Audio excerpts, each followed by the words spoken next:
There is a danger that comes with expertise. There is a tendency to think, I already know how to do this, and one becomes less open to new information. Most people don't want new information, they want validating information. This is where learning stops.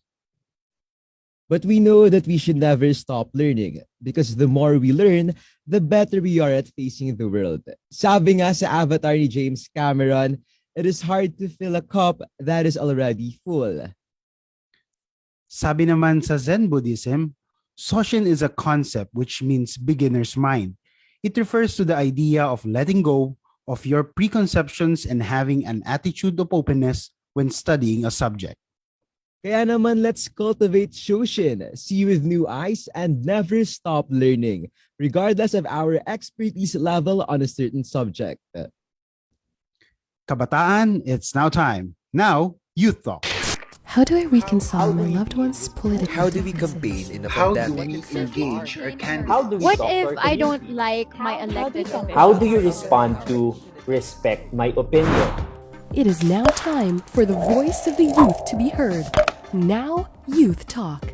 Kabataan ang maririnig, katotohanan ang mananaig. Oras na tayo na, boto mo'y mahalaga. Kung hindi ngayon kikilos, kailan pa ba?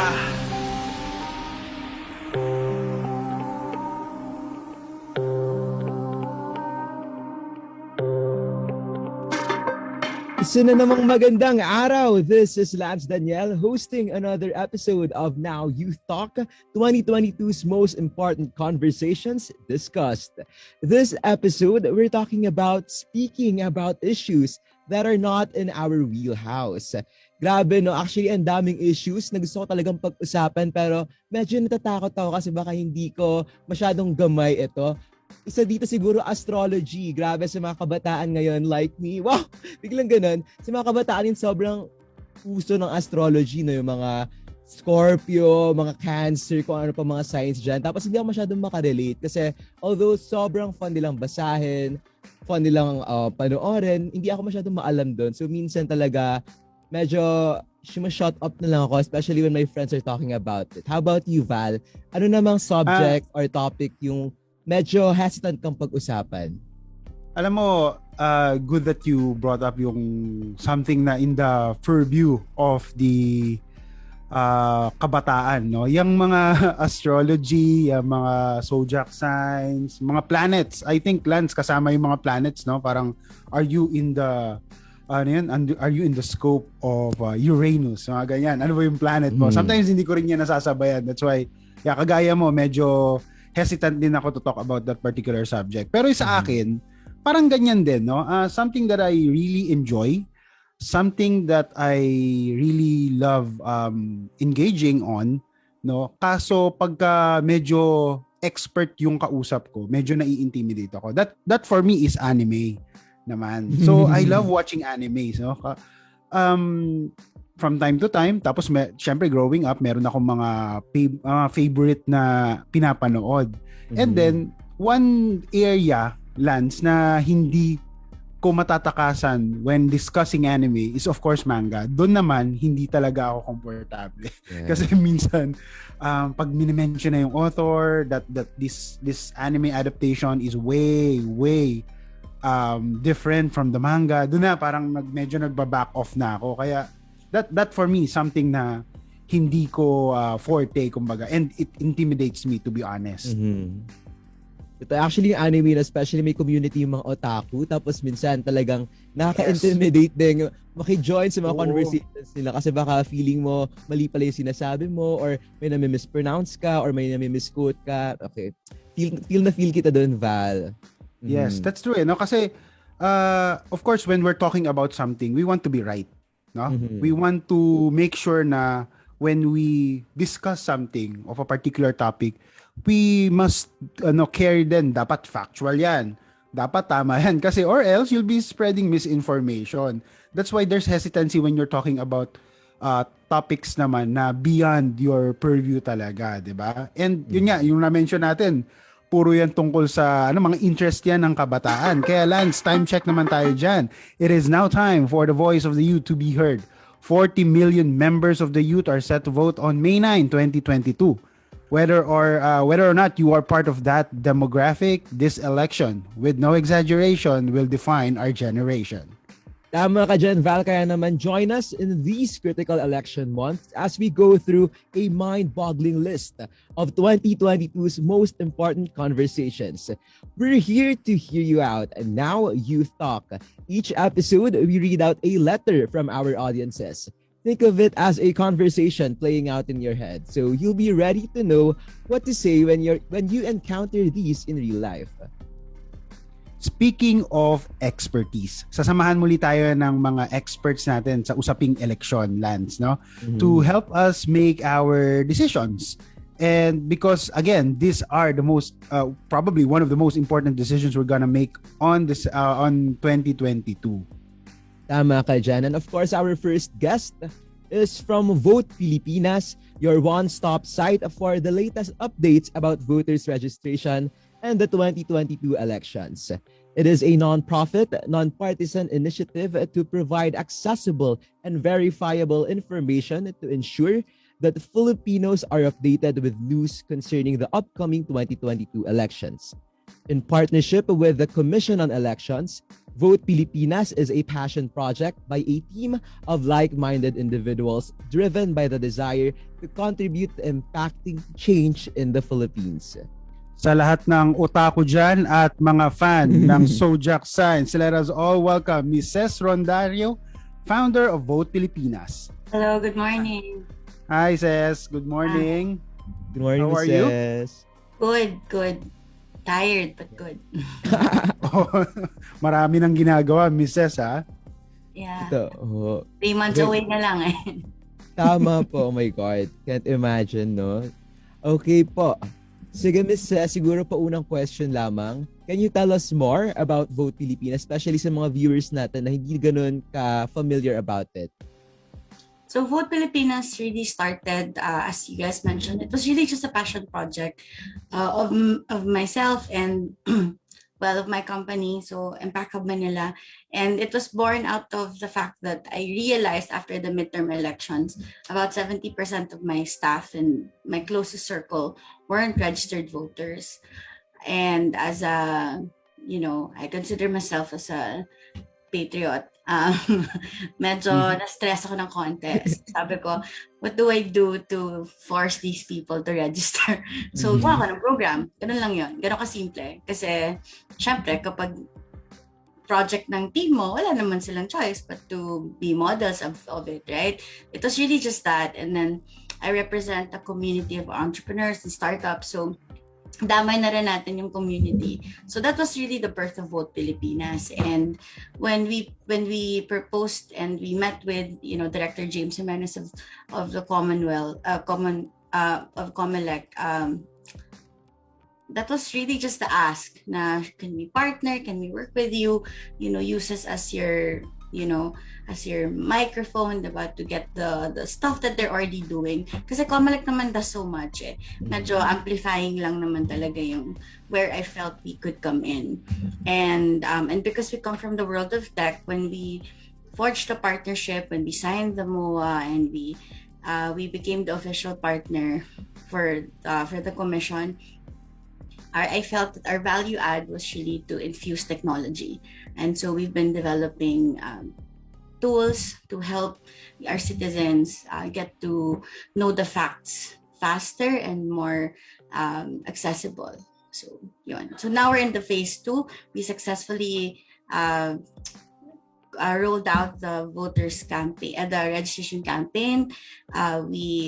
Fun fact, when we met with Comelec, I think there were about 1 million new registered voters counting. And Comelec historically, parang ang target nila was 3 to 4 million new registered voters. But because extra kami, sabi ko, sige, let's do 7. Takot na takot si Director James, sabi niya masyadong malaki yan, pero sabi ko, tingnan natin, we'll see. And you know how, I don't know if I'm sure you guys know this, right? As of October 2021, hindi pa nga yata nare-release yung bagong ERB numbers. We hit 7.9, diba? Wow. So, we were so 7.9. excited. We were so excited because we eclipsed our goal, right? And that was, I'm not saying na kami lang yun, but obviously it the commission was really highlighting a lot of the work that we did with them. So yun, so we're very excited, and now we're on phase 2, which is the Bumoto Ka campaign, and the goal is to get those people to vote. Yun, grabe, no? I think si Mrs. ang kailangan natin kapag goal setting ang usapan. 'Di ba? Don't dare dun sa sa maliliit na goal. Dream big, 'di ba? Go for big agad, Mrs. Tama? Kaya naman Yeah. Oh, 'di ba? Kaya naman eh.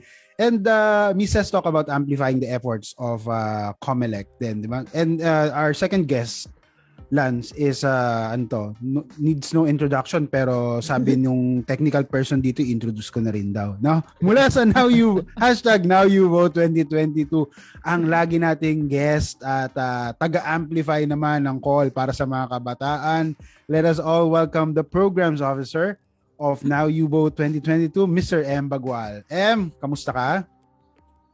Ang araw po sa inyong lahat. Hello Lance, Sir Val, and Mrs. Magandang buhay. Masaya po akong makasama kayo ngayon sa ating podcast.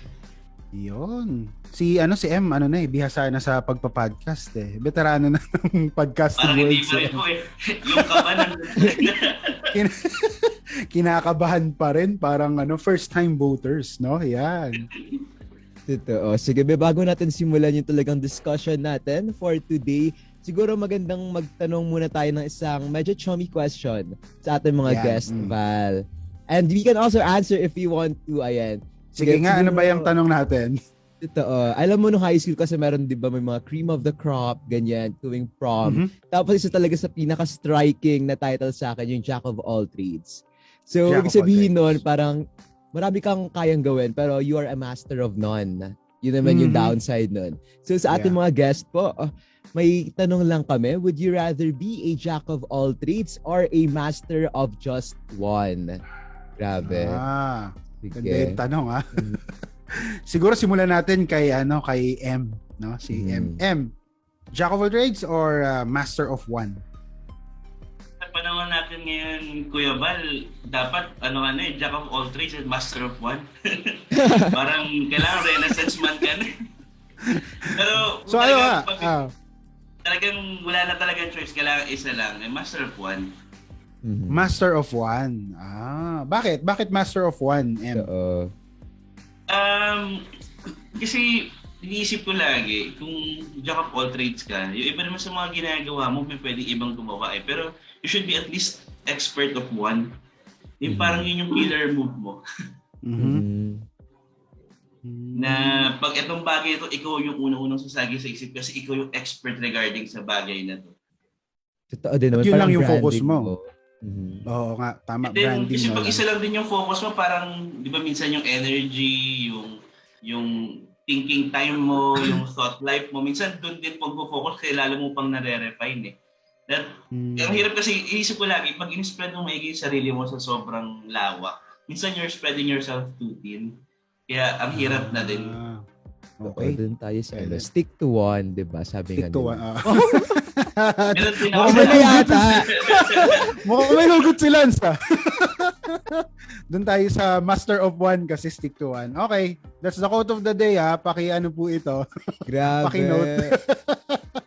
My God, si guys. Si Mrs. kaya. Mrs. Master of one o Jack of all trades?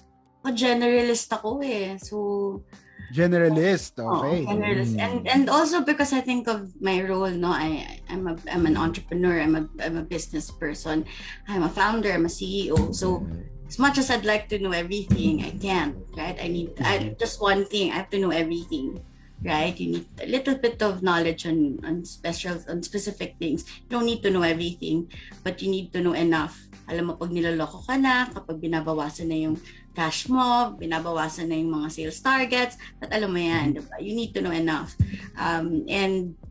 But tama naman siya. I mean, I think I need specialists in my company, right? So I expect them to know better than me in certain things. Not enough to not know when they're not performing. So I think it siguro perspective lang. Ako, I've long been a champion of having siguro not so much on the skill, it's more of the topic, right? I'd like to be top of mind on innovation and entrepreneurship, not specifically siguro on things kasi things evolve naman. So I think but kung skill level, napaka-generalist ko. Wala nga akong skill sa totoo lang. If you ask me, I always tell my team that I wish I was somebody who could, yung mga graphic designers ko, wala akong ganon. Wala. Marunong lang ako I just make things happen. That is my superpower. Yun lang yung kaya ko. Wala akong skill. Same, ma'am. Same. Yeah, same din po. Same tayo dyan. Ikaw, Lance, ikaw papipiliin ka. Jack of all trades o master of one? Sige, ako na lang jack of all trades din kasi naniniwala ako na marami pang isda sa karagatan. Wow! Ang dami ko kasi gusto matutunan. Grabe. Lalo na ngayong pandemic. Parang nagulat din talaga ako sa iba't ibang mga hobbies, interests. Kaya, ayun. Pero sa love, syempre, dapat din tayo sa master of one lang. Pero sa ibang mga bagay, jack of all trades tayo, diba? How about you, Val? Ako,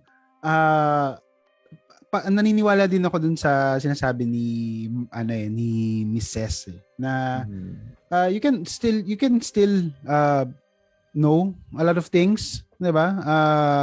Pero iba kasi yung setting ni Ma'am Ses kasi meron siyang mga tao na may experts, no? Ako naman, feeling ko hindi siya mutually exclusive. I think it's a stepping stone yung pagiging jack of all trades, no? It's how you actually acquire knowledge, no? And then from there, wisdom will arise and then you become master of something. Kasi ang hirap din kapag you're just focusing on one thing tapos hindi mo pala siya interest. So I think it's better na mag-collect ka muna and then select something to be a master of that particular field, subject, or discipline. No? Yun, I think that's it. Hindi siya mutually exclusive. Tama. And I thank you. Collect then select. Diba? Collect and select. Nahihirapan na sila. Hindi na nila alam kung anong tatitle nila dito sa episode natin. Diba? Pero, yung expertise na yan, yung mga topic or usapan tungkol sa expertise, I think mas ma-emphasize siya pag binasa na natin yung sumulat sa atin ngayon, Lance, 'di ba? Kaya nandito si Ses and si M to help us. So, sa may masumulat sa atin at sumasangguni sa mga kasama nating experts ngayon. And of course, to all our listeners, kung may gusto ka ring ibahagi o itanong tungkol sa election or politics in general, we're just a message away. Contact us at secretariat.nyv@gmail.com. Again, that's secretariat.nyv@gmail.com. Sama-sama nating pag-usapan ang mga pinaka-importanting issue ng ating panahon. So, are you ready, kids? Ay, Captain. Wow! Yeah, di ba? O, batang-bata pa ako. So, ka nakikinig dyan. Okay, let's now read siguro, Lance. So, simulan na natin basahin yung letter ng ating letter sender. Okay, so guys, basahin ko na yung kanyang letter. Sabi niya, "Hello, Now You Vote 2022. Julie Tearjerky na lang ang itawag niya sa akin. 21 years old. I love politics and philosophy and deep subjects, pero di ko yata kayang pag-usapan ng mga to. Not only can I not seem to articulate my points well, but when I am in a situation where someone is coming at me with opposing viewpoints in a slightly hostile, forward manner, I just can't handle it. I kind of get on the verge of tears." Alam mo, nakarelate ako dito kay sender natin kasi minsan talaga, kahit feeling ko ang galing-galing ko sa topic na yun, kunwari may reporting sa class, natatakot pa rin ako kapag mamaya may magtanong sa akin, tapos baka mali pala yung masabi ko, o kaya may ma-mispronounce ako, o kaya may ma-misquote ako, o kaya ano man yung masabi kong mali, di ba? Baka may ma-judge ako agad ng mga tao. Kaya, grabe, very relatable si Julie Tearjerky. Yeah, totoo yan. At saka, lalo ngayon, no? Kasi, I think napag-usapan in one of the episodes of Now You Vote, yung Now Youth Talk, yung cancel culture. Yeah. Di ba? Minsan, or pagka dinadumb down ka rin na parang nagtatanong ako kasi hindi ko alam, but it's really scary, di ba? Totoo. Para kasi sabi nga nila may spotlight effect na ngayon ngayong panahon natin. Yung spotlight effect na yan feeling mo lahat ng mata nasa iyo. Kaya sobrang ingat mo rin sa paggalaw mo, sa mga sinasabi mo, sa mga pinopost mo.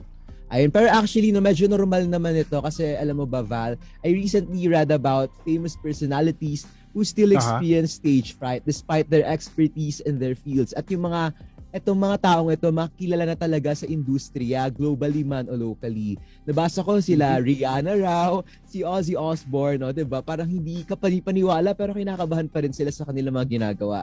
Andiyan din si Larry King and locally speaking naman, andiyan si Miss Mel Tiangco. So siguro maganda, 'di ba? Hindi halata kahit na parang galing-galing kasi nilang mag-present ng kanilang mga sarili, ipakita yung mga skills nila and talents nila. Pero siguro question na lang din since ito yung nabanggit natin. Do you still get nervous even when talking about something that's your expertise? Kahit na feeling mo ang galing-galing mo na sa bagay na yun, kinakabahan ka pa rin ba? Ayun, siguro pwede tayong magtanong muna sa ating mga guest. Maybe Miss Cess can answer first. Ikaw, Miss Cess, meron ka bang ganyan? Nakakaranas ka pa ba ng kaba? Well naman, I think it's normal, and I think if you're serious about what you're doing, I think it's good to be nervous because generally it means that you care about enough, that you care enough about what you're doing and what you're talking about, and you care about how it lands and how it's being taken in and absorbed by the people watching. So of course, all the time. Ngayon ba, ma'am, kinakabahan ka? Medyo. Wala kang tulog.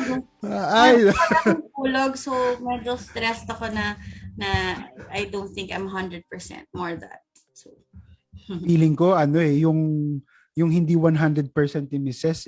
more than 100 na sa amin. Wala tayo. Mga 7.5 million. Diba?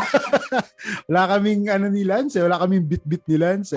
Si M kaya, ikaw, ganyan, nakakaramdam ka pa rin ba ng kaba given na you've been in this project for how many months now already, diba? Nakikipag-usap ka, you've been engaging with different sectors, different organizations. Paano ito, M? Ay, binanggit ko na kinakabahan pa rin po talaga ako. Saka siguro kabado ako talaga lagi. Mas kinakabahan ako pag hindi na ako kinakabahan. Kasi kapag hindi ka nakabado tapos overconfident ka, dyan kadalasan lumalabas yung maraming mali. Pag overconfident ka, no? So, madalas talaga pag may ginagawa ko, kahit nasa ang foro mo, kahit paulit ka, kahit na nagtuturo ako tapos paulit-ulit ko nang tinuturo yung isang bagay o isang topic, kinakabahan pa rin ako. Dine-maintain ko yung certain level ng kaba para cautious ako sa sasabihin ko, cautious ako sa posibleng tanong, mga ganun. Sa bagay, it will keep you on your toes, no? Kapag ganun din, medyo kabado ka. Sige, follow-up question po siguro. Since we are talking about politics and other controversial topics, ano naman yung pakiramdam ninyo when talking about these topics, especially mga controversial ones, na naririnig ito ng publiko? How does it make you feel? Ayun, maybe we can start with Sir M muna. Regarding dun sa mga controversial topic, kapag ako yung nagdi-discuss, mas matindi syempre yung kaba ko. Pero kapag nakikinig ako sa iba na nagdi-discuss, lagi akong excited. Gusto ko malaman kung ano yung point of view nila. Gusto ko malaman ano yung mga arguments. Pero pag ako yung nakaharap, sa totoo lang, kinakabahan ako ng matindi. Pero may certain level of excitement din. Lalong-lalo pag meron kang gustong i-debunk ng mga maling paniniwala tungkol sa mga tumatakbo. Facts about sa mga totoong nangyari. Lalo na kapag may mga fake news. Yan ang sarap-sarap labanan. Mukhang gumising ngayon si M para para lumaban sa fake news. Good morning, M. How about Mrs.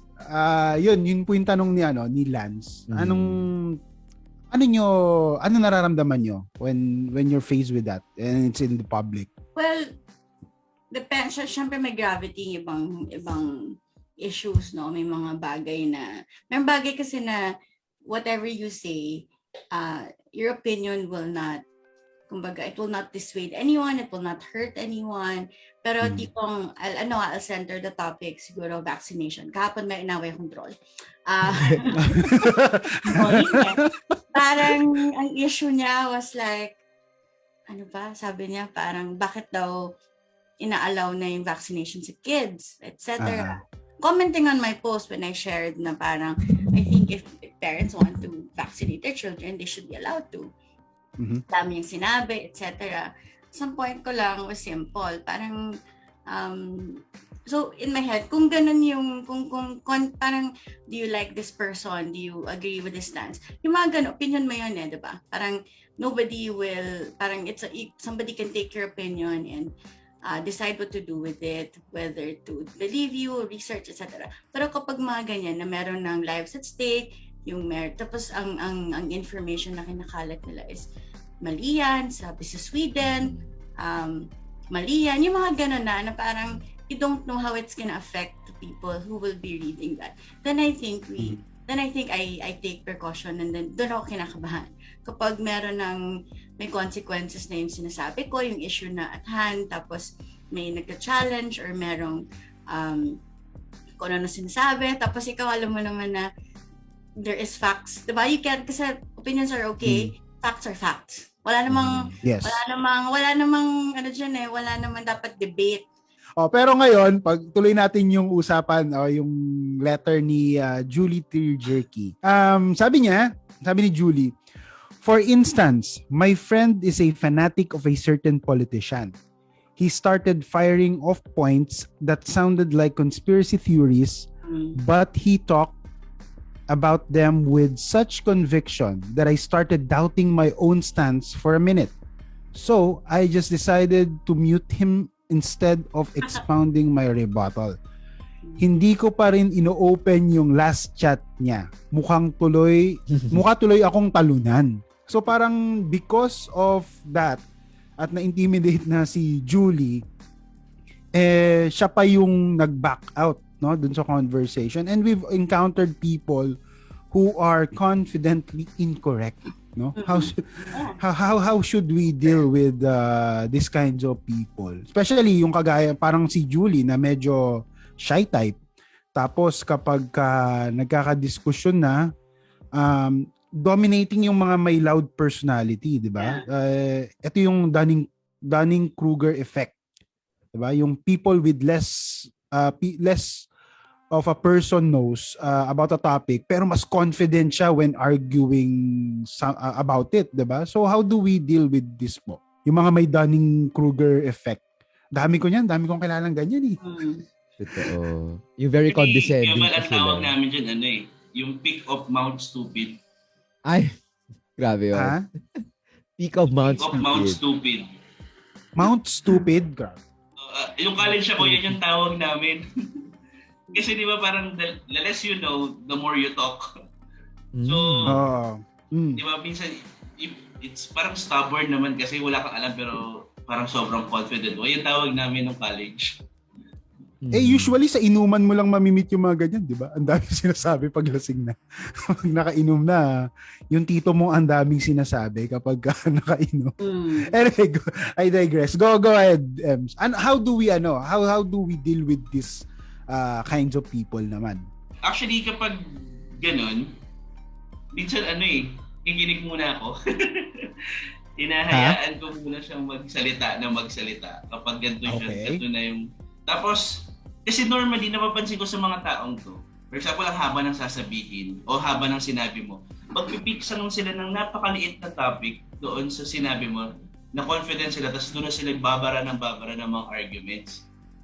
So, minsan, kapag ganyan sila magsalita or may mga ganyang feedback, makikinig ako sa kanila, and then, ang ginagamit ko kasi power of questioning. Power of questioning. Okay. So, kasi tinatanong mo sila ng tinatanong? Kasi sa totoo lang, totoo yung sa letter sender may mga tao talaga sobrang, parang kahit siguro baliktarin at gumawa sila ng sariling Biblia, confidently parang sasabihin nila sa'yo na alam ko lahat cover to cover, na as if facts na yung sinasabi nila.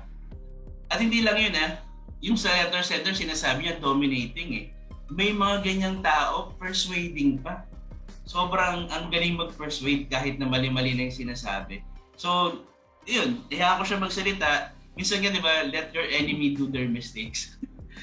Tapos bait them with that. So, ginagamit ko power of questions. So, binabalik yung argument niya based sa sinabi niya hanggang sa siya na yung mismong nalulunod sa sarili niyang kumunoy. Yeah. Wow. That's a really brutal way of doing it, ha? Medyo tanungin mo siya ng tanungin hanggang sa hindi wala na siyang masagot. How about Mrs.? Ako, ang reflex ko kasi sa ganyan, bilang nasa sales ako, no? Profiling tayo ng tao. Anong klaseng tao to? And especially with the people, usually naman, apart from the troll yesterday, the people who have challenged my views. A lot of them are also friends and family, right? Nung 2016, ang daming unfriend. Let's just leave it at that. But, so okay. Profiling, right? So profile, ano ba to? Kasi alam mo naman yung mga taong naghahanap lang ng bone to pick, diba? Yung, alam mo naman yun eh. Tapos parang, ako, pag may mga bagay na you can let slide, ako ay let slide. Okay. But always making my stand na, lalo na kung ang issue niya eh, itong paniniwala ko sa taong yan, edi I always go with, okay, then know that, please, ang lagi kong statement, please make sure that you read enough about the person, as you're, talking about all of these things. And usually, as Em was saying, diba, maglalabas yan ng mga proof nila.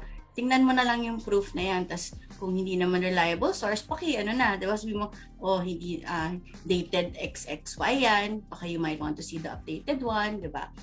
Ganun lang. Kasi may mga taong, no matter how much you try to, it's useless. I found it very useless to engage in discussion about opinions, because opinions wala talo ka talaga dyan eh, diba? Parang kahit sabihin na lang may baon akong mga facts galing YouTube, ako, I always say, well, ako ang training ko is, you have to make sure that your sources are, verifiable, etc. So maybe you can try to see kung meron din silang sinabi from this, source, etc.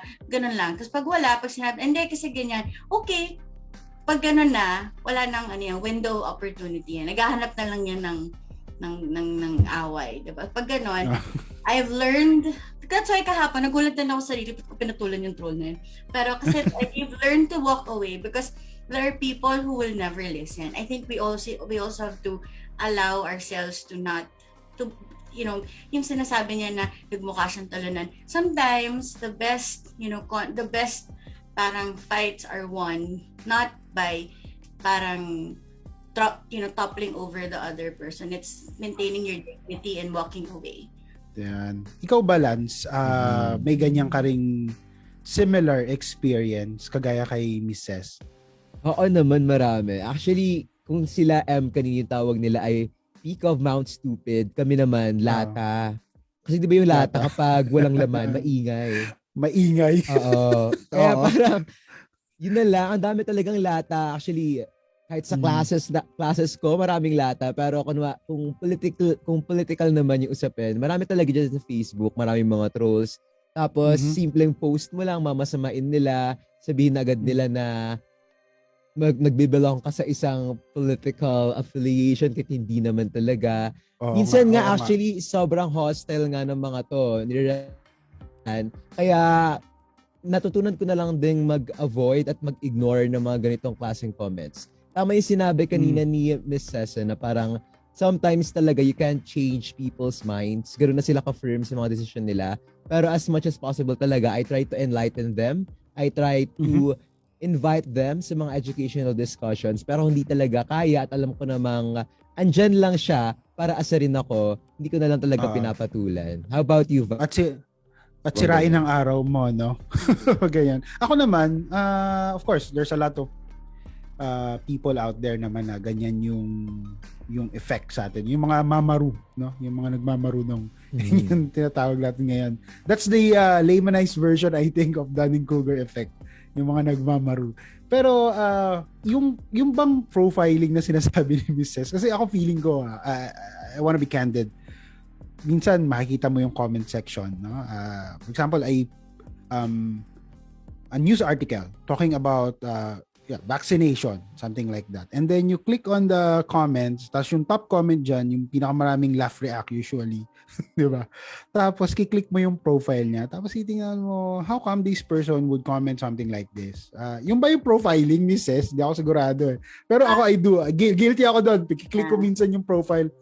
Parang di ka naman capable makapagbigay ng opinion or actual factual opinion on this matter. I'm sorry sinasabi ko lang ginagawa ko yun. No, I'm talking about people that I know. Syempre, I know them a bit about them. I know their background. More on to what kind of counter can this person handle. Like, if it's a person who is academic, kaya ko siyang bigyan ng facts about WHO. Hopefully, maintindihan niya. Pero kung it's a person who I know to be hindi naman academic or talagang doesn't even parang hindi naman sa hindi nagbabasa pero parang hindi naman ganun ka-adept. So, I'm pretty sure na second-hand information yan, YouTube siguro, ganyan. So, hanap ako ng YouTube. So, other thing, seeing what I want him to know. Bibigay ko yun. Ganun na lang ako ngayon. Because sometimes, you have to, yung parang sinabi niya, dalhin mo siya dun sa sinasabi niya. Tsaka naniniwala, o sige, bigyan ka ng something that will probably, hopefully, parang put things in context for you. Because, again, we always expect people to see it from our vantage point, which is never the case. Kahit na come from the same circle, we all have different, based on our upbringing. Iba-iba tayo ng how we see things, how it lands to us. So, I'm being very respectful lang na just because we sit at the same table doesn't mean that our interpretations of certain things are the same. And that's okay. But, I think the goal is to find a way to have healthy discourse. Yeah, and I think information is really vital right now, no? Yung pagbibigay sa taong bayan ng properly sourced information to make them create or decide better. Super. Oh. Yep. So, ano bang sabi ni Julie, Lance? May sinabi pa ba siya? Ito, marami pang chika si Julie, no? Sabi niya, sabi yan, I believe I'm usually on the right side of things. I gather and verify my information from the most reputable sources, not just from Facebook and YouTube. But a lot of these issues are not my specialty. Grabe, actually, medyo napapyawan na natin to kanina about fact-checking sa mga references natin. Kasi totoo naman, ang dami ngayon, kunwari, nag-argue kayo online. Nagsabi ka ng very academic claims. Isasagot sa'yo, TikTok video, nakakaloka. Parang, girl, ano na?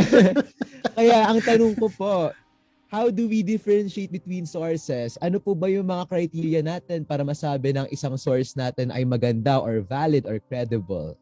Ayan po. Yan. Simulan natin kay Mrs.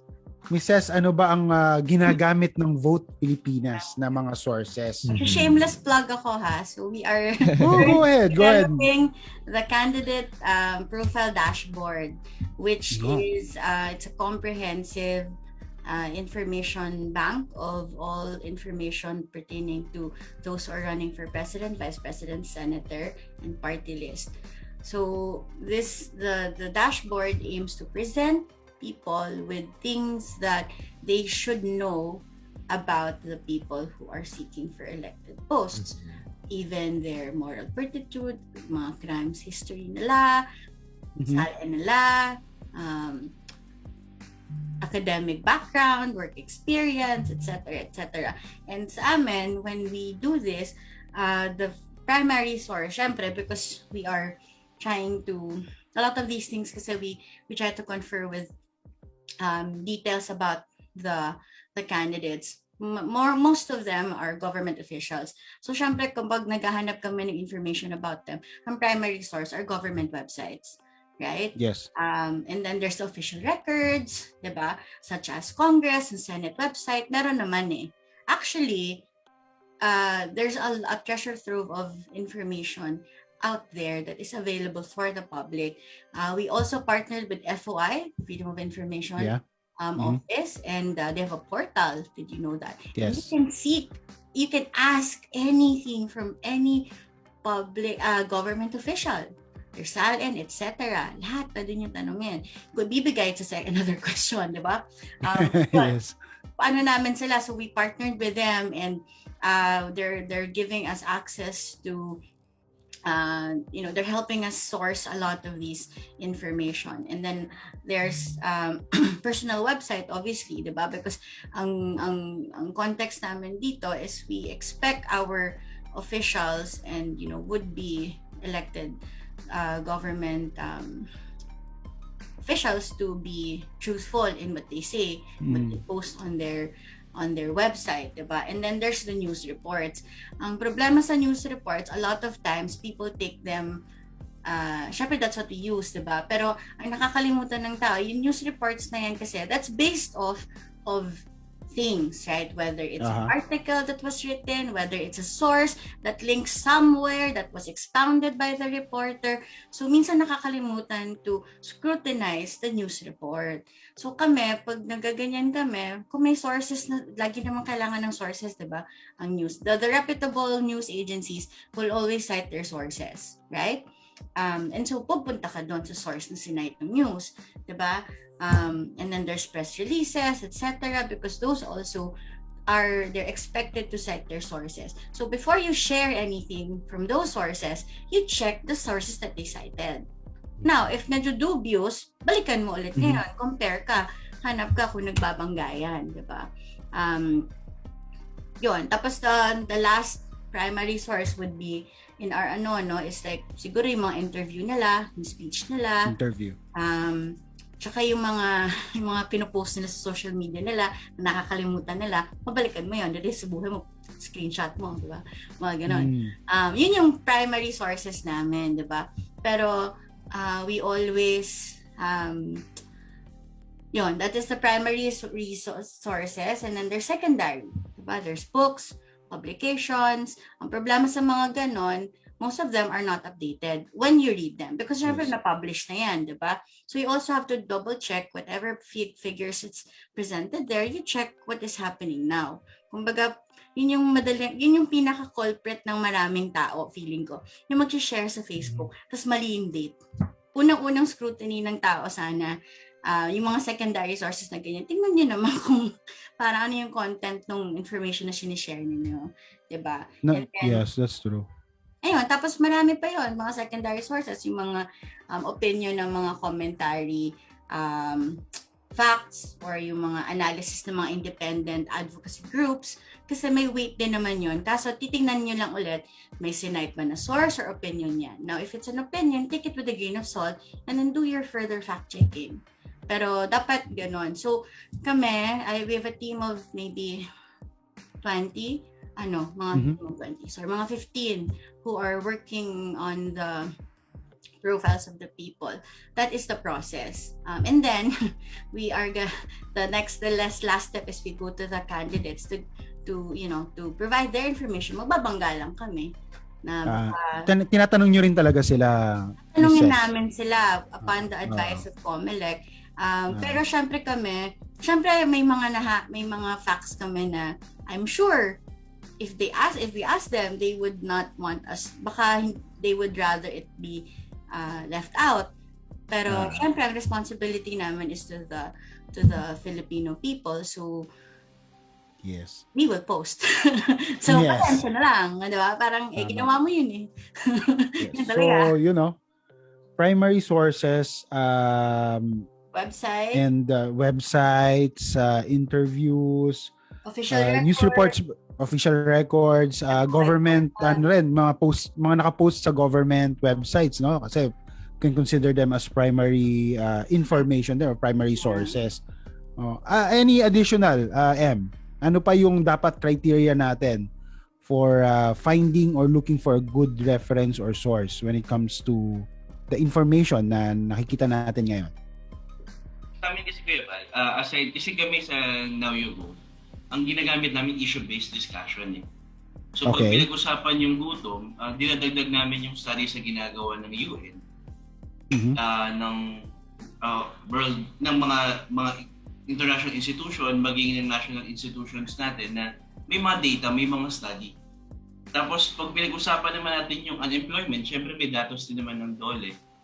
Pero aside from that, meron din mga surveys na ginawa naman and statistically sound. Di ba? Andyan yung study rin ng PSA. So, mga ganun. May problema sa education. Andyan naman yung mga result ng exam. Yung mga performance indicators na ginamit to check kung ano ba talaga yung performance natin in terms of educational performance. Siguro, dagdag ko lang din, maganda kasi yung binanggit kanina ni Mrs. na yung mga interviews. Kasi nagko-quote din kasi tayo eh. For example, kapag nag-quote tayo ng mga ano yung perspective ng presidente tungkol sa ganitong issue, kinukuha natin siya directly mula dun sa interview na siya mismo yung nagsabi. Yes. Kasi hindi siya, mas maganda kasing ganun dahil kapag binangga mo na, based mo sa sinabi nyo ng ganitong interview, ito yung stand nyo regarding this issue, ba't ngayon nag-iiba? At least nakakumpara natin. Tapos dagdag pa doon, maganda rin kasi minsan yung mga academic papers and nakakatulong din yun kasi yung bago kasi maglabas ng academic paper, dumadaan sa matinding scrutiny yan eh. Hindi naman yan yung tipong, meron akong ideya, check natin hypothesis, gawa tayo ng kung ano-anong study, tapos okay na. So, maganda kasi dahil meron siyang peer review. Hindi ito kung sino-sino, pero minsan nga, di ba, you're going to present your thesis, ang panel mo, mga doktor, may experience na on the topic na decades na ang binibilang. So, yun yung mga pinanggagalingan din ng mga datos namin. Yun. So, I think, Lance, yan yung sagot dun sa mga na mga nakakausap mo na ang binabato sa'yo ay TikTok videos or YouTube videos, no?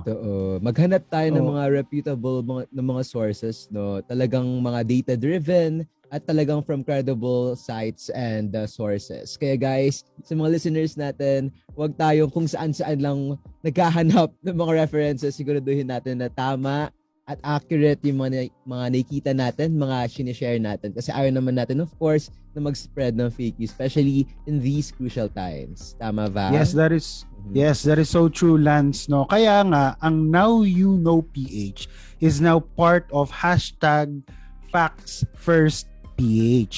Okay? So, #FactsFirstPH will unite various sectors to promote truth in public spaces and demand accountability from those who perpetrate lies. Ngayon, itong project na ito is already in partnership with Google News Initiative and Midan. So I think this is very important. This is a very, very important project, no? Kasi collaborative effort to and kasama dyan, syempre, ang Now You Know PH. Okay? So para sa mga nakikinig sa atin, usually makikita mo na to sa mga news sites, sa mga news portals, makikita mo na yung #FactsFirstPH kasi this will verify, no? Actually, in social media rin, when you tend to share mga news articles, before you can share it from Facebook to your messenger group chats, for example, it will prompt na nakalagay, do you wish to read it first? No, I think that's a good innovation then on the part of a social media platform para rin, syempre, nga naman, bago mo i-share yan, basahin, baka gusto mo munang basahin, diba? Yeah.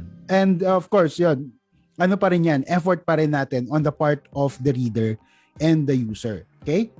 So, ano bang sinabi na naman balik tayo kay Julie. Sorry, ang dami natin na mag-usapan. Si Julie kasi, hindi pa dumiretso eh. Anyway, ano ba sabi ni Julie? Sabi niya, it makes me feel pathetic that I can't adequately argue something so I so fiercely believe in because I know I'm just not knowledgeable enough.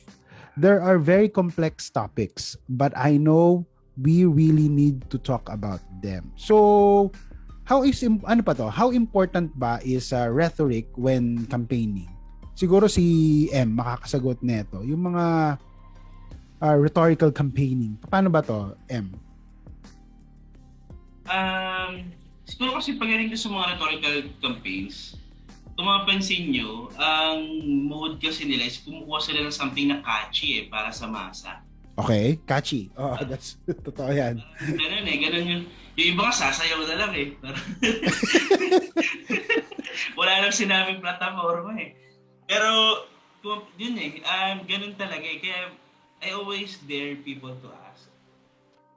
Kasi, madali kasi gumawa ng slogan eh. Madali rin gumawa ng mga statements. And those are empty words kasi. Not unless, chinek mo talaga, itong tao ba to tumutupad talaga sa mga pangako niya. Nung meron na ba siyang experience na maupo to a certain government position, and kamusta ba yung performance niya? Kailangan yung background check. Ganun din, mula dun sa mga pinapangako niyang plataforma, yung dati bang nasa local politics or government pa lang siya, meron na siyang nagawa for that subject matter. Yun lagi ako bumabalik kapag kumakausap ako ng mga tao at nang-engganyo ako sa kanilang maging political at maging aware. Kasi lagi doon ako bumabalik. Words are empty. Not unless chinek mo yung reputation, nakita mo na merong study, may expertise on that subject, and not only that, meron talagang ginagawa. I see. Siguro kasi Mrs. Go. Siguro parang ganito rin eh. Di ba kala Mrs. nasa sales? Tama po, Mrs. no, nasa sales. So kahit gaano ko sabihin na, ma'am, kaya kong triplehin yung sales ko this month or next month. Sabihin siguro si Ma'am Ses parang, kaya mo ba talaga? Samantalang yung target mo last month, hindi mo na-hit. 2 months ago, hindi mo rin na-hit. Parang ganun din siguro yung same logic lang din pagdating dun sa mga rhetoric campaigns. Mrs., tama ba yung example ni M? Measure. Kailangan historical data. Diba? Aging may ganun. Okay. So even when in hiring, diba, bilang puro interviews ako this week, even if they make certain claims, balik ka sa resume nila or sa mga nagawa nila, and you ask about, okay, this was your previous role, what did you do? How did you achieve it? Okay, diba?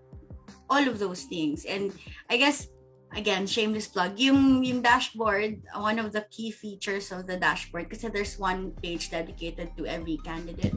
So when we present there, normally you present the platforms of the candidates, right? But what we did was, we presented what they've, I guess, endorsed as their platform, but pero binangga namin siya with what they've done before. So that you can, para may context tayo na kung education reform yung sinasabi nila, as incumbent government officials, have they done anything to pass laws on this, right? Kung wala, how, diba, you can now parang put in your head, paano niya gagawin yun? Diba? Parang may tas meron din kaming partner na advocacies. Kung wala dun sa advocacy niya yung bagay na yan, at alam lang natin na pinaparot niya lang yan because that's what clickbait media and what the people would want to hear, then pwede natin i-assume, not naman assume, we can make a judgment call kung maniniwala tayo. Diba? Na gagawin ba niya yan? Or is he interested enough in that to pursue it? Kung hindi, alam naman natin kung ano nangyayari sa mga pangako na hindi naman talaga, parang wala naman talaga sa focus and priority ng taong yun, diba? So that's one of the features that we have in the dashboard. So I think owing what M said na we have to be, siguro we have to, parang siguro ang tao ngayon, sabi ko nga, siguro ang Pilipino naman, after everything that we've gone through as a country and as a nation, diba? Narinig na natin lahat yan. So I think the challenge that I leave for everybody is, what makes you, and bakit ka ba naniniwala? I think it's a good question to ask ourselves. Bakit ka ba naniniwala sa mga pinaniniwalaan mo? Is it because of the character of the person, or because wala kang feeling mo, wala kang ibang choice? Yun. I think that's a very important project din, Mrs. Kasi it's a way of arming, no? And you're consolidating all the informations na kalat-kalat. And through that particular portal, kumbaga, kung magko-compare ako, madali na ba sa akin for ako na i-visit ko yung portal na yon or yung dashboard na yon? Will it be accessible through mobile phones, for example? Madali ba to? O kailangan ko muna mag-laptop or computer, desktop? It's mobile ready, and we developed it in such a way that hopefully it's non-discriminating to data and to the device. No, that was something that was very specific ask when we were building it. So yun, hopefully may launch date na kami, pero kailangan ko ang basbas ng aking friends from Comelec. Pero in 2 weeks, hopefully ma-launch na natin yan. And Yan. oo. So yun. So we're very excited. We'll let you know. Super excited. Yan. Super excited. And I think that dashboard, alam mo kung sino matutulungan yan, Lance? Si Julie. I know. Go. Send natin sa Kasi kanya directly. Julie, abangan mo tong dashboard na to. Ano ba yung last na sinabi ng letter ni Julie, Lance? I want to help in countering the spread of misinformation and maybe change the minds of those who are misinformed. Pero baka ako pa masway nila dahil hindi rin talaga ako maalam sa maraming bagay. Kaya naman, how do we talk about issues we aren't familiar with? Yan talaga yung biggest question ni Julie. Huwag kang mag-alala, Julie, because just like you, we also want to help. And we're all here to help each other. Val? Yes, pero bago natin marinig ang sagot, no, straight from the horse's mouth, everyone's voice matters here. Kaya tinanong na rin natin ang ating mga netizens. How do we talk about issues we aren't familiar with? Stay tuned to Now You Vote by following Now You Know PH on all our social media channels. That's at Now You Know PH sa Facebook, Twitter, Instagram, and YouTube. I think dapat pumasok na rin tayo sa TikTok, no? So, again, that's at Now You Know PH po tayo sa Facebook, Twitter, Instagram, and YouTube. So, yan. Again, bago nga natin mapakinggan ang sagot naman, no, ng ating mga expert, meron na muna tayong mga sagot galing sa ating netizens, Lance, di ba? Yeah. Sabi ni Kenny, ask questions daw, magtanong tayo. At dagdag naman ni Cheska, makinig sa iba't ibang tao. Huwag mahiya magtanong, lalo na kung passionate sila sa topic. Mula dito ay makabuo ka ng iyong mga sariling opinyon at makapag-diskusyon. Ano naman kaya reaction ng ating mga guests dito sa mga responses na to? Sabi, magtanong daw, tapos makinig din sa iba't ibang mga tao. Maybe M can start? Sa amin, simple lang din yung panawagan namin regarding that. Kaya I agree dun sa answer na magtanong and the same time, pag-engage. Kasi when you're engaging with discussions like this, actually nare-refine din yung arguments mo. And also catch certain points na kung saan magagamit if ever ganito yung sabihin sa'yo, what could be your possible rebuttal. Napakahalaga ng discussion kasi not only na na-share mo yung ideas mo, you can also gain from the experiences of other people. Halimbawa, itong mga podcast natin, habang nag-uusap tayo, siguro ang advantage ko lang kay Ma'am Ses, naka-attend na ako ng ibang mga podcast, narinig ko rin yung mga ibang sinasabi ng ibang mga guest. So, on my end, kapag ganito yung topic, kung ano yung natutunan ko rin from them, nagagamit ko siya for mga discussions na ako na lang eh. So, mapakahalaga talaga ng engagement. Tapos siguro dagdag na lang, lagi kong itong inuulit-ulit, bakit mahalagang magtanong? Kasi through questions, nalalaman din natin yung truth. Kasi kahit gaano mo sabihin na ito yung ginagawa mo, ito yung perspective dyan, ito yung stand ng mga tao, pero kapag nagtanong ka na at nag-probe ka ng mga questions regarding that, nare-refine din eh. Unti-unti mo masasala yung mga dagdag na kwento, dagdag na storya, dagdag na sayaw sa TikTok para makuha mo talaga yung core message at yung totoong laman nung katotohanan. Yun yung napakahalaga. Kaya agree ako dun sa dalawang sagot. Magtanong, mag-engage, pero paalala, bumoto ha. Baka tanong ka ng tanong, sama ka ng sama ng discussion, pag election na, tama rin, huwag ganun. Tama. Sayang din yung na-acquire mo na information, ano? Mrs. Oo, totoo. Well, I think the first parang the context is always have an open mind. Kasi we don't have the monopoly naman of wisdom, diba? Lahat naman yan, kahit yung mga pinaka-eksperto, lahat naman yan meron pang pwedeng madagdag sa knowledge na, whether it's a perspective, whether it's parang, a way to talk to certain people, to a certain group, diba? There's always something to be learned. So, I think we always have to keep an open mind. Although mahirap kasi syempre, lahat tayo feeling natin, our opinions are, yun kasi yun kapag feeling natin the di ba pag na-challenge yung opinion natin, we always feel like it's a personal attack, which is a very human reaction. Eh, ang ina-attack naman yung opinion, hindi naman ikaw, diba? It has nothing to do with you. It has nothing to do with how the person feels about you. It's to do with their facts don't agree with what you want, what yours. So, ganun lang yun. Nag-aaway lang yung facts nyo. Tapos kayo, kunwari, kasama na kayo dun sa away, hindi naman. Pero ang challenge naman nila is yung narrative mo. So, lagi kong sinasabi na, okay, take a step back, tingnan mo, baka naman may point. Kung walang point, and you know, there's no shame again in collecting yourself, checking what is presented. Ganun naman, diba? Sa research, you have to check the sources, you have to check everything, and then you can make a final conclusion. And actually, I think this makes sense, but it doesn't lead here. May ganun yun. So, feeling ko ang tama na you probe, diba? That's part of research. That's part of the whole process. You probe, you validate, diba? You test the theory kung tama ba. You listen in on it, and but at the core of it, as M said, you have to engage.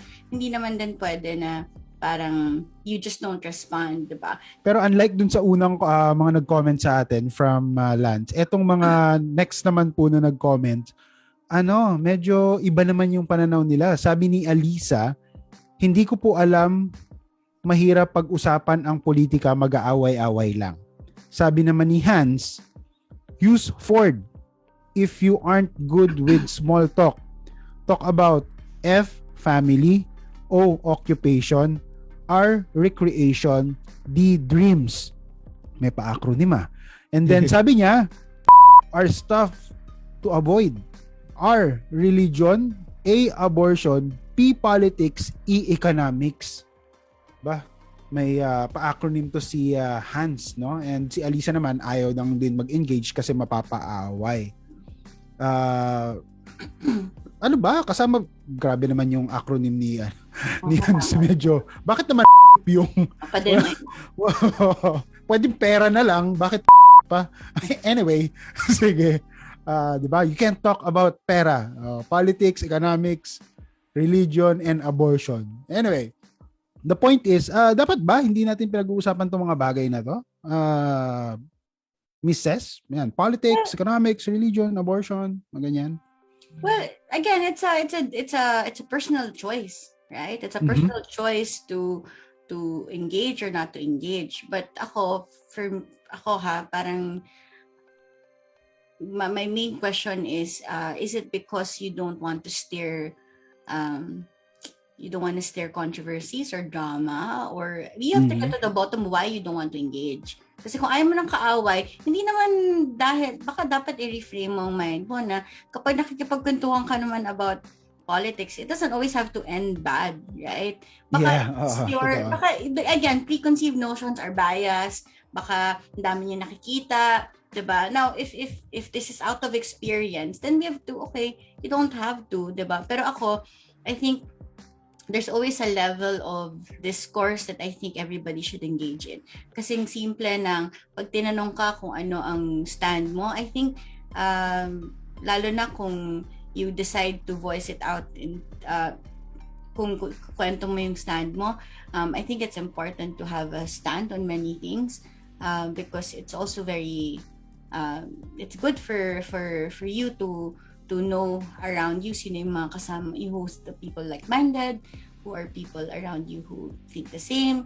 I think there's may ano naman yan, hindi naman lahat kailangan debate. Yun yung feeling kong nagiging issue ngayon. Kailangan talaga, bakit kailangan ba away lagi? Pag nagkwentuhan tayo about like, religion, kailangan talagang labasan ng encyclopedia. Hindi mo pwedeng kailangan ganun, diba? Pwede naman tinanong ko lang, kuya, nung sa ka nag-church, diba? Pwede naman ganun lang, right? Why does it always have to be about that? So, maybe let's go back and see why are those people, why are you so adverse to it?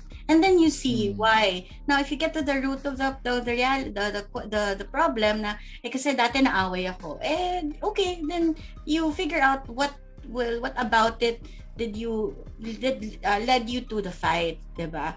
Kasi sometimes also baka ayaw na, pero baka may capacity pa rin pala ngayon na to engage, 'di ba? So kanya-kanyang context yan. But kung ayaw talaga, nobody is also forcing you to do it. Pero parang also don't siguro even for those who don't want to engage, also don't close your mind to hear about what people need to say to you.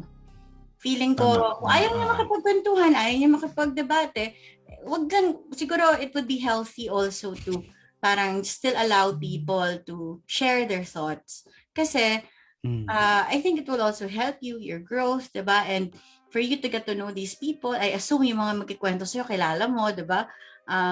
That's also a good insight into the people that you're around. Tama.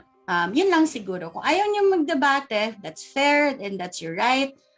But siguro keep your mind open also for your growth. Yun lang. Tama. Kasi it's through other people that we also learn. Iron sharpens iron. Tama. So, wag lang rin kasi masyado kasing pwedeng yung ibang tao rin pagka politics usapan, nako, mag-aaway na tayo. Shut down na. Ikaw, Em. Taga saan ka, di ba? Saan ka ba? Pwede ba gano'n lang? Saan ka ba? Wala nang casual. Wala na kasing casual ngayon, Mrs. Away agad. Alam niyo ba yung parang, sorry commercial. Alam mo ba yung parang there was a thing I read. There was this mom who brought her kids to the hospital. Tapos sabi ng kid sa kanya, Mama, what's sex? Tapos ang dami niya nang tinatami na isip niya paano ikikwento sa anak niya. Again. Tapos parang she paused and said, what do you mean? Oh, because it says in the chart sex, tas gender. So, diba? Parang ang dami mo nang sinabi, dami mo nang stress, tapos yun lang pala ibig sabihin. Buti din na. So parang I think that's a good, parang, that's a good reminder for us na parang pag may sinabi, magtanong, what do you mean? The first question. Clarify. Oh, diba? First stage of an argument, clarify. Diba? Clarify. What do you mean? Ikaw, Em. Dapat ba hindi pag-usapan tong mga minention ni Hans, religion, abortion, politics, economics? Ako sabi ko kay Hans, don't. Don't. Oo naman. Don't obliterate nice topics like religion, abortion, politics, and economics. So, why obliterate? Because kapag hindi natin pinag-usapan itong mga topics na to, di ba lahat tayo related dito? When we talk about politics, we talk about ano yung sitwasyon natin ngayon. What are the problems? Economics is one. And the point is, kapag hindi natin pinag-usapan just to stay away from debate, edi parang na rin natin sinabing hindi natin nare-recognize yung problema. And how can you solve a problem kung hindi mo sine-recognize na merong problema? Tingin ko matagal na tayong nandoon sa sitwasyon na lagi na lang tayong tumatakbo at tumatakas. Okay. Na bakit natin to iiwasan kung lahat naman tayo ay connected sa mga topics na to? Di ba dapat mas lalo natin itong pinag-uusapan? Dapat mas lalo tayong nagtatanong tungkol dito. Dapat mas lalo tayong nagiging engaged kapag ito na yung topic. Because it talks about our lives. Kasi yung Ford na binabanggit mo, Hans, kapag hindi natin pinag-usapan to, you cannot afford that. Kasi kahit gaano ka mangarap, walang nababago sa sitwasyon natin. Walang maayos na trabaho para sa atin. Kahit gaano mo gusto makapagtapos at magkaroon ng higher learning, hindi maayos ang educational system natin. Walang educational reform. Habang hindi natin ito pinag-uusapan, nananatili yung gutom. So, I believe may connect to sa sinasabi ni Lance kanina na pagiging emotional natin kung paano nagkakaroon ng rhetoric campaign. In the same way, gagamitin ko rin siguro to para manawagan na etong mga bagay na to, hindi natin to maaalis sa atin. It is what made us as a human. So, mahalagang pag-usapan natin para yung problema patungkol sa 4 na bagay na yan, nabibigyan ng solusyon. Kasi panahon na para mas maging malawak ngayong pag-iisip natin. At hindi lamang yun, maging mas kritikal. Dahil hindi naman sa pagtakas sa mga usaping ito ang solusyon eh. Kung hindi sa pagharap kung anong problema meron tayo dito, magkakaroon tayo ng mas maayos at mas malinaw na ideya, ano yung problema kinakaharap natin at anong solusyon yung pwede rin pugutin mula sa pagkatuto at pag-alam doon sa mga problemang meron tayo. Tama.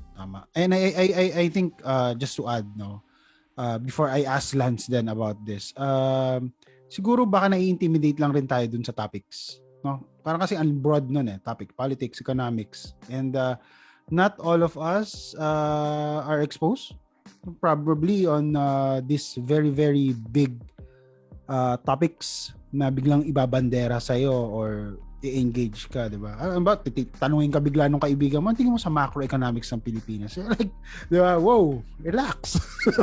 Easy lang, di ba? And that's a thing, no? Clarify. What do you mean? What do you mean macroeconomics? What particular topic about macroeconomics you want to discuss? Kasi and also, you have to admit, hindi wala akong alam dyan. Baka ikaw, pwede mo ako i-enlighten. I think something like that. Not that you want to avoid it completely, no? It's part of the process. How about you, Lance? Kaya bago kay Lance, dagdag ko din. Minsan, I'm not promoting drinking, ha? Pero minsan, di ba, kapag lalo, I have a feeling you're about to.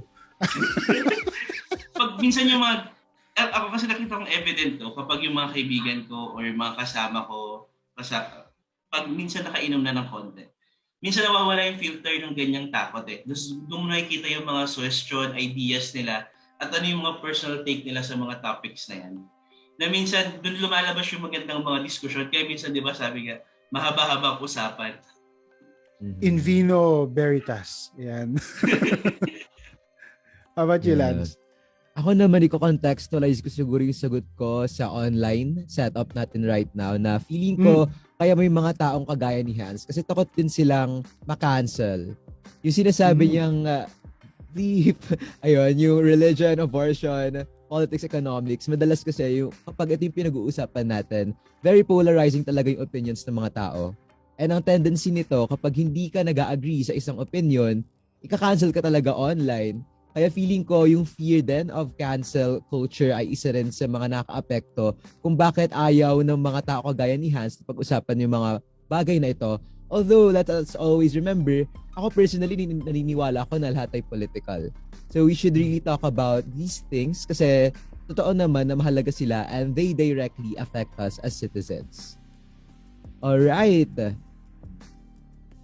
Dito na tayo sa last set of our responses from our audiences. Sabi ni Glenn, you can't talk about what you don't know. Kaya magbasa, mag-research, sumali sa mga online forum. Hindi natatapos sa paaralan ang pagkatuto. Dagdag ni Red, we are lucky to be born in the age of information. Wala nang excuse para maging mangmang. Use the internet wisely. And lastly, we have Barbie. Sabi niya, education is lifelong. Everything can be an opportunity to learn as long as we stay curious and open. Grabe, pure about sa value ng edukasyon naman yung sinasabi ng mga last set of responses natin, Val. That's true. No? And of course, we cannot underestimate the value naman talaga of education. So, maraming salamat po sa mga sagot ninyo from Kenny, Cheska, Alisa, Hans na mahilig sa acronym, Glenn, Red, and Barbie, no? At yan po ang mga naging opinyon ng sambayanan. So magpatuloy tayo sa pagtatanong at pagsagot sa isa't isa. Here's your reminder to stay tuned to Now You Vote by following Now You Know PH on all of our social media channels. That's at Now You Know PH po tayo sa Facebook, Twitter, Instagram, and YouTube. You can also join us on Discord at discord.gg/NowYouVoteHub. Naroon din ang aming mga resources to help keep you informed and ready for your big 2022 decision. Now let's go back sa ating mga guest. Balikan na rin natin yung tanong talaga ni Julie Lance. No? Sabi ni Julie, how do we talk about issues we aren't familiar with? Siguro kasama na rin itong tanong na to, no, Val, ay kung paano tayo mag-react sa famous quote na maraming kanin ka pang kakainin. Oh my God, yes. Marami ka pang bigas or kanin na kakainin. Ano? Lagi ko naririnig yan. Nasabihan ka na ba ng ganyan, Lance? Oo naman. Tapos madalas pa, di ba, parang intergenerational to na quote na parang sabihin siya ng someone older sa someone Yes. younger. Kaya parang like ko rin talaga siyang naririnig. Especially sa mga So, adults. Yes. So, eto, tanong natin sila si M. Si M malamang nasabihan na to, no?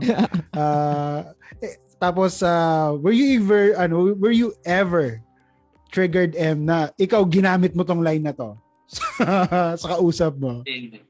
Ayaw ko sinasabihan ng ganyan. Kasi ayaw kong gawin sa iba, ayaw kong gawin sa akin. Sabihan ako kasi ng ganyan, parang in-invalidate mo na lahat ng experiences ko. Hindi mo naman kilala, hindi mo alam yung pinagdaanan ko, yung mga inaaral ko, yung interest ko. So, parang for me, parang language ng cancel culture eh. Kasi sa totoo lang, naririnig ko yan, pasintabi na po, pakiusap, wala po akong ibang intensyon kundi magsabi ng katotohanan. Minsan sa mga nakakatanda, yan yung mga famous line na naririnig ko eh, marami ka pa kakaining bigas, saka yung papunta ka pa lang, pabalik na ako at di kita nakasalubong. Oh, wow! Ngayon ko lang narinig yung hindi kita nakasalubong. Yan, naririnig ko yan eh. So, pag mga ganyan yung topic, doon ako lalong mas nagtatanong na talaga, bakit po? Bakit po? Lalo ko tatanungin yung mga ganyan.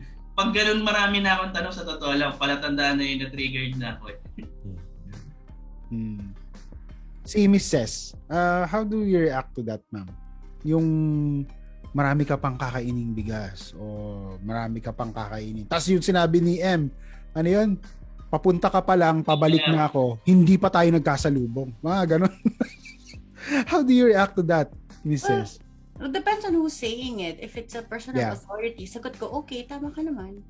Again, there's no shame in it. I mean, of course, I have a lot to learn. I mean, siguro marami na inis sa akin kasi sabi ko, tama naman, wala naman. I mean, I don't know everything. I don't come into a conversation claiming I know everything anyway. That's never been my approach, right? My approach is I come with information that I know, and if anybody wants to, add, tweak,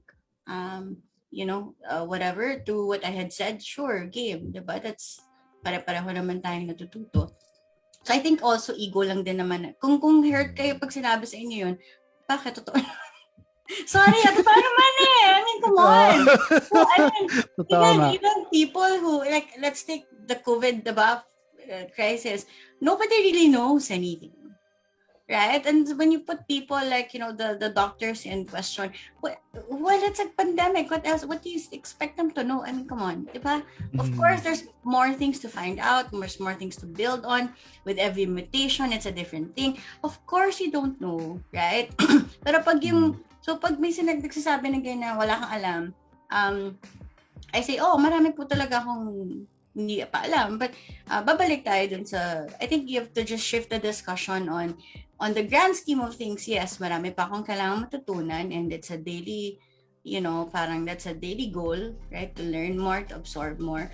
But you go back to the heart of the matter. Na ang pinag-uusapan ninyo naman dito, ano pa pinag-uusapan natin? Pinag-uusapan natin is yung balik tayo sa vaccine kasi kanina pa sinasabi yun yung effects ng vaccine. I mean, there's now studies show that it has not given people immunity, but it has prevented the severity of the disease, right? Yun lang yung sasabihin ko. Pero as compared to the other things that parang needs to be spoken about, of course I don't know everything. So I think also for us, I always check myself na parang ang ego, ako ba nagagalit kasi ego ko na to? Kasi kung ego ko yon, hindi din ako makakapag-discourse, diba? So just keep it in check. And ito itahi ko na lang siguro dun sa ating main question. Ito yung last question natin for this episode, no? Kasi yung main question natin is, how do we talk about issues we aren't familiar with? And ito yung question na to, I think this is a byproduct of that question. Should I wait before I'm more informed, before I campaign or talk about the issues na hindi nga ako masyadong familiar? I think I'd like to start siguro with Mrs., no? Itahin natin yun paano yun mga issues na hindi ako familiar, and kung hindi ako familiar doon, should I wait ba na inform muna ako before I start talking or engaging about these issues? If you're not sure about it, I guess that's the question, no? Parang, I think yung pag ganyang way, first of all, good job, kudos for acknowledging that you don't know enough. That's the first step of, I guess that's the best first step for you. Acknowledge where you are, diba? Because you will never be able to build it. You build yourself up if you don't know where you're starting. Yung strategy ni M, I think will work there. Ask questions. May alam pala siya eh. Hindi siya magkwento. Kaya na lang yun. Alam ka na lang, diba? So ano po ba yan, diba? And to me, and then you're able to form your opinion about it, and you're able also to form an opinion about the person you're talking to.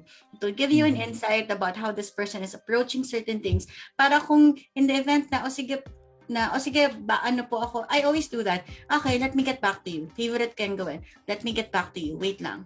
As ako, I will go back and do my own thing, and then I will come back and say, okay, actually I read up on it, ganyan. But baon mo is, you know where the person is coming from. Kasi nagtanong ka na eh. Diba? So yeah, it's okay. And again, nobody has the monopoly of wisdom. Nobody's expecting you to know everything. Bakit ba feeling natin na-expect tayo? Dapat alam mo na lahat yan. Yung word kasi na expert na yan, it's been so loosely used eh. Diba? Yung parang lata lang today, experts ko. Parang gumawa lang ng something, expert na. Nag-post lang ng podcast, expert na. Joke lang. Diba? Nagkaroon lang ng parang health talk, expert na. Diyos ko naman.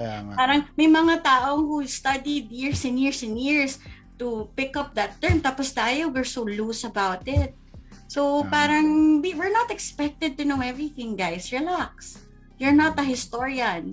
Also know your place. You're not a historian. You're not a politician. Ako, I always say, ang favorite kong sabihin, I'm not in politics. I know nothing about politics. I'm just somebody who is in technology, and I just, I am able to execute things.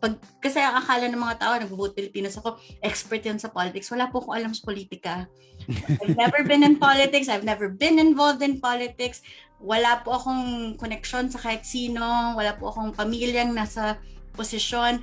I am just someone who activates things. Nagkataon lang po, ang inactivate namin is election-related. Yun lang po yun. So I don't claim things, right? So dapat di rin tayo mag-claim na experts, diba? Kasi you're just putting yourself in a deeper hole, diba? Kasi tas tinanong ka na kung ano-ano, di mo nasagot, patay ka. Yeah. Diba? Ang daming ganyan. Tama. Kaya ayan, tanungin na natin ang ating expert M. Ay, di ka rin expert. Siguro, just kidding. Go M. Siguro to answer the question, for me it's a big no. Kasi the more you engage, the more you learn. Hindi naman laging textbook knowledge lahat eh. Hindi naman laging sa classroom mo lang matutunan lahat o formal section. Through discussions kasi, mas sabi ko kanina, nahasa lalo yung mga arguments. Not only that, you will understand how people react on those things or on those topics. Nakikita mo rin dun yung context. Nababasa mo ngayon kung paano ka titingin sa truth at paano ka titingin sa context. At dagdag pa siguro, anong benefit ng pag-engage? Na-open din yung sarili mo sa mas marami pang tanong. And if you ask question, nakikita mo dun kasi na laging may opportunity pa lalo na may matutunan. Saka may kita mo din kasi na kapag mas marami kang ini-engage o mas marami kang engagement na sinasalihan, yung change of behavior nandoon na hindi ka lang basta, ito yung alam ko, ibabato ko sa inyo, dapat ito. Hindi eh. Nagkakaroon ka rin ng open mind na bakit kaya ganito yung pananaw nila? Magandang mapakinggan. Bakit kaya ito yung tingin nila sa ganitong katotohanan? Magandang mapakinggan. Ikaw din nagkakaroon ka ng change of heart, change of behavior, at ngayon mas refined ka. So, kailan ka ba handang sumagot ng argument? Ako, I would say, hindi ako ready talaga. At hindi datan yung time na ready ako eh. What I could say is that ready ako laging makinig. Ready ako magkaroon ng diskusyon. Yes, sabihin natin mas marami kang alam kumpara sa akin. Pag-usapan natin. Nang sa ganun, pareho tayong natututo. As iron sharpens iron, so man sharpens man. Yun din. Kung haharap ka sa ibang mga tao, sa mga kamag-anak, group of friends, hindi ka naman, you'll never be ready eh. Pero at least, andun yung open mind, andun yung open heart, at the same time, andun ka lagi nakatungtong sa katotohanan. Kasi, kahit paano mo balik-balik na rin, katotohanan at katotohanan pa rin yan. Kahit gaano mo dagdagan yan ng anumang sabaw at additives, katotohanan pa rin is katotohanan. So, pag nagpag-diskusyon, doon tayo tumungtong. At ulit yung babalikan, mahalagang nagtatanong, mahalagang open mind, and the same time, mahalagang nakikinig. Huwag din tayo agad magsalita kung hindi tayo sigurado. Mas maiging linawin kung anong ibig sabihin kaysa naman magbibigay ka ng mga facts na hindi naman talaga facts at makapangligaw pa kaysa na magbigay ng tamang direction. So, yun lang yung sa akin. Pero engage pa din. Thank you very much, Ses and M. And I think kung naririnig ni Julie itong episode natin na ito, no, Lance, I'm sure right now, alam na niya ang gagawin niya towards dealing with yun sa mga relatives niya or friends niya na medyo na-undermine yung kanyang opinion. Again, thank you very much, Ses and M. Yeah, grabe. Thank you po. At grabe, sobrang gaganda ng mga insights natin from our guests. Ngayon pa lang napatunayan na natin there's no limit to learning talaga. Ses and M, do you have any last messages before we close out this episode? Maybe we can start with Ms. Ses. Just, I think it's always the good thing about it is that people care enough to write and inquire and put their questions forward. So I think that's a good sign. I think we're seeing kasi dati nakita ko how apathetic a lot of people are, diba? So ngayon we're seeing so many people engaged. Minsan medyo napapunta na sa troll levels, pero at least they're engaging, diba? That's the parang silver lining to everything is people have now found the courage to engage and the platforms to speak their minds. So as now that we have the courage to engage, sana then we couple that with, being mapagsaliksik, diba? Let's go back to being very careful about what we post, what we say. Sabi nga ng aking favorite na si Adam Grant, diba?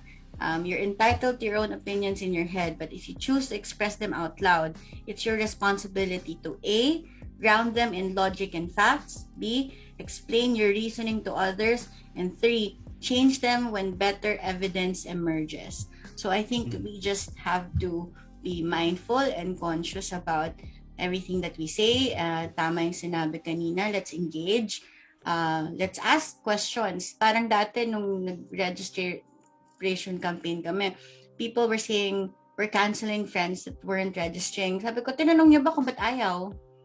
Malam mo, di lang alam saan pupunta. And it's as simple as being open to people, and siguro because it's a very contentious topic, diba, medyo stressful na siya. Maybe we should also let people make mistakes also in the process. Kasi kung mali din yung sinabi nila, wag na rin po natin sila masyadong i-cancel. Kasi lahat naman tayo nagkakamali, diba? Pero guide them better and then continue to be a source of good information. I-double check niyo yung mga sinishare nyo, diba? Make sure that it's coming from a place that you can verify. Yun, and be open. And guys, we have to this is a very crucial election, as we keep saying. So I hope you engage, and I hope you go to Vote Pilipinas when we launch the dashboard and educate. Let's all educate ourselves. We're learning something new every day when we do the research, and let's engage and let's share also to those around us para lahat tayo makinabang. So yan lang. Thank you so much for having me. Thank you, Mrs. Thank you, Mrs. Yan, maraming salamat po sa pagpapaunlak sa aming episode. Mr. M Bhagwal, any last words, saka baka may ipa-plug ka po, sir? Huwag matakot mag-engage. Huwag matakot na makialam. Kasi we can end poverty. We can end all the problems we have if we end also apathy. May mga bagay tayong hindi alam, so that we need to do our assignments, we need to do our research. Pero do not underestimate what you can do when you engage with other people. And we can learn a lot kung tayo ay nag-engage. And sana gamitin natin yung learnings natin ng tama, kaya sa darating na halalan, exercise your right to suffrage. Maraming salamat M. Thank you Bhagwal po. sa iyong message sa ating mga tagapakinig. How about you, Lance? Yeah, syempre, ipa-plug ko na rin yung organ, no? Hey, this is Maroon Jock Lance from the Beat of the New Breed, Maroon FM. If you want to know more about radio and new media, just search Maroon FM on Facebook, Instagram, and Twitter. How about you, Val? Baka may gusto ka rin i-plug. Ayan, so maraming salamat po sa pag-invite again sa akin to host another episode of Now You Talk. Ako, ang ipa-plug ko lang is, guys, listen to all the episodes of Now You Talk. No, we have very talented guests, tapos experts. We have very talented hosts din, no, mga nakasama ko kagaya ni Lance from Maroon FM, no. So pakinggan niyo po yung lahat ng episode namin kasi lahat ng topics namin dito pinag-isipan, pinaghandaan, and I think very relevant talaga sa paparating na election. And of course, I'd like to say, no, sa ating mga nakikinig, don't boo, vote. Okay? So we'll see you out there. Thank you so much for your time, Miss Ces and M. Dahil ngayong 2022, ang panawagan ng Now You Vote ay kabataan ang maririnig, katotohanan ang mananaig. It's time to exchange your views and knowledge with your peers, engage your communities and candidates for a meaningful change beyond the ballot, and commit to your right to suffrage as your vote defines the Philippines of our generation and maybe the next.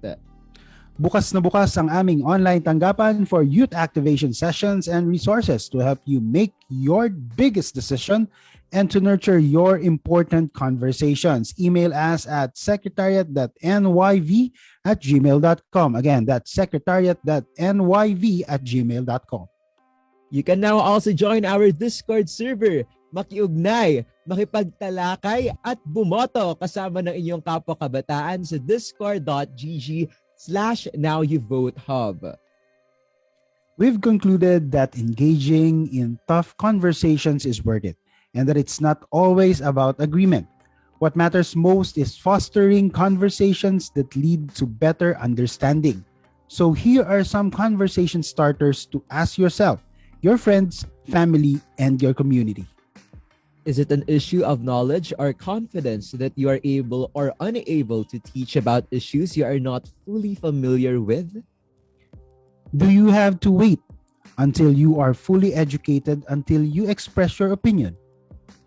Who should you turn to when you don't know everything about a certain topic? What a wonderful world full of ideas. Syempre, hindi naman talaga tayo laging magkakasundo sa lahat ng mga usapin. But these disagreements should never be a barrier to conversation, to learning, to understanding. Yes, this has been Lance and Val reminding you to participate in 2022's most important conversation and to make your 2022's biggest decision on May 9, 2022. See you next episode. Kabataan ang maririnig, katotohanan ang mananaig. Oras na tayo na, boto mo'y mahalaga. Kung hindi ngayon kikilos, kailan pa ba?